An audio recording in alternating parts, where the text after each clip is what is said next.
श्रवण TV के सभी दर्शकों को नमो बुद्धाय, नमो बोधिसत्व। आज हम जो अष्टांगिक मार्ग पर चर्चा कर रहे हैं, उसमें हम देखते हैं कि अष्टांगिक मार्ग का महत्व और प्रभाव क्या-क्या है। तो जब हम अष्टांगिक मार्ग का पालन करने से न केवल हमारे आध्यात्मिक जीवन में सुधार होता है, बल्कि सामाजिक और वैश्विक स्तर पर भी इसकी सकारात्मक रूप से इसका प्रभाव पड़ता है। इसके कुछ तरीके होते हैं जिसको हम अपने जीवन में अप्लाई कर सकते हैं। जैसे कि पहला है नैतिक जीवन। नैतिक जीवन यानी सम्यक वाचा और कर्म और आजीविका से व्यक्ति दूसरों को हानि पहुंचाने से बचता है। इसलिए सामाजिक विकास और शांति बढ़ती है हमारे जीवन में। दूसरा होता है मानसिक स्वास्थ्य, यानी ध्यान और स्मृति हमारे मन में होती है, तो हम ध्यान और स्मृति के अभ्यास करके और उस तनाव को अपने जीवन से मुक्त कर सकते हैं, ख़त्म कर सकते हैं। और हमारे अंदर के जो मानसिक विकार जो होता है, मन में जो विकार है, क्रोध है, ईर्ष्या है, द्वेष, लोभ, इसको भी हम कम कर सकते हैं। उदाहरण के लिए जैसे माइंडफुलनेस मेडिटेशन कर सकते हैं, जो सम्यक सति को उस पर आधारित होता है और आज विश्व पर मानसिक स्वास्थ्य के लिए उपयोग किया जाने वाला सबसे महत्वपूर्ण साधन है मानसिक स्वास्थ्य। आज मानसिक स्वास्थ्य अच्छा न होने के कारण लोग डिप्रेशन में जाते हैं, वो पागलपन का शिकार होते हैं, डिप्रेशन में जाकर सुसाइड कर रहे हैं और कोई गलत कार्य कर रहे हैं। तो ये सब मन से उत्पन्न होने वाला चीज़ें हैं। तो हम अष्टांगिक मार्ग की इन पहलुओं को अपनाएं, इन अष्टांगिक मार्ग को अपनाएं, तो हमारे मन में जो विकार है वो धीरे धीरे समाप्त होता है इसकी कंटिन्यूअस प्रैक्टिस करने से। तीसरा जो इसका होता है वो आध्यात्मिक विकास होता है, यानी हमारे जीवन के जो आध्यात्मिक पहलू है उसको हम डेवलप कैसे करें, विकास कैसे करें। तो यह मार्ग व्यक्ति के अहंकार और तृष्णा से मुक्त करने का मार्ग बताता है, जो निर्वाण की ओर ले जाता है। अष्टांगिक मार्ग के माध्यम से हम उस निर्वाण को हम प्राप्त कर सकते हैं। तो ये कुछ पहलू थे।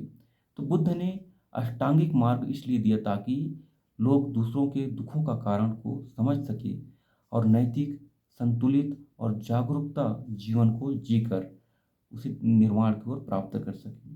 यह मार्ग आम लोगों के लिए आवश्यक है, बहुत ही आवश्यक है, क्योंकि यह उन्हें तनाव से मुक्त करता है, अनैतिकता और मानसिक अशांति से मुक्त करता है, साथ ही समाज में शांति और समृद्धि, सद्भाव का बढ़ावा देने का कार्य करता है।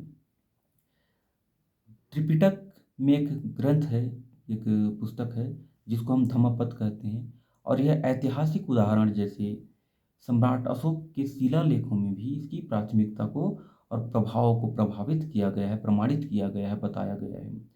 आधुनिक समय में भी हम माइंडफुलनेस और नैतिक जीवन के सिद्धांतों को अपनाकर अब इसकी उपयोगिता को, अष्टांगिक मार्ग की उपयोगिता को हम अपने जीवन में दर्शा सकते हैं और अपनाकर अपने दुख को मुक्त कर सकते हैं। सम्राट अशोक ने बौद्ध धर्म में अष्टांगिक मार्ग को अपनाने के बाद में हिंसा का त्याग किया।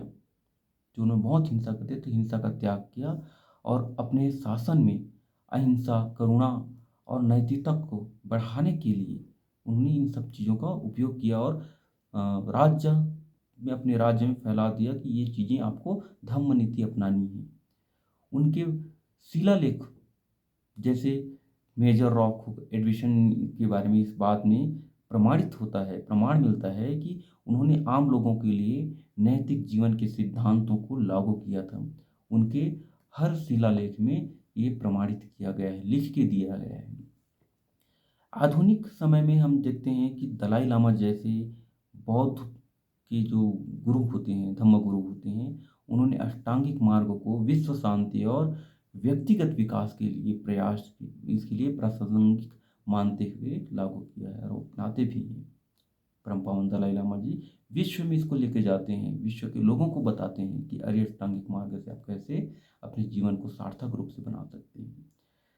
धम्मपद के कुछ जो गाथाएं हैं, जैसे 183 और 185 में ये बुद्ध ने कहा है कि सब पापों से बचना चाहिए। सब पापस्य अकरणं कुशलस्य उपसंपदा सचित परियोधपणं एतं बुद्धानुशासन। यानी सभी पापों से बचना चाहिए, पुण्य को बढ़ावा देना चाहिए और अपने मन को शुद्ध करना चाहिए।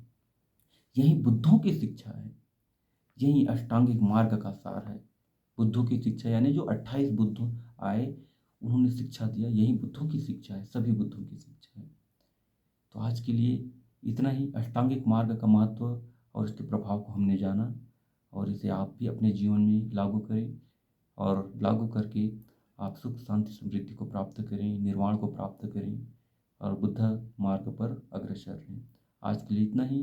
मिलते हैं अगले वीडियो में, तब तक के लिए नमो बुद्धाय।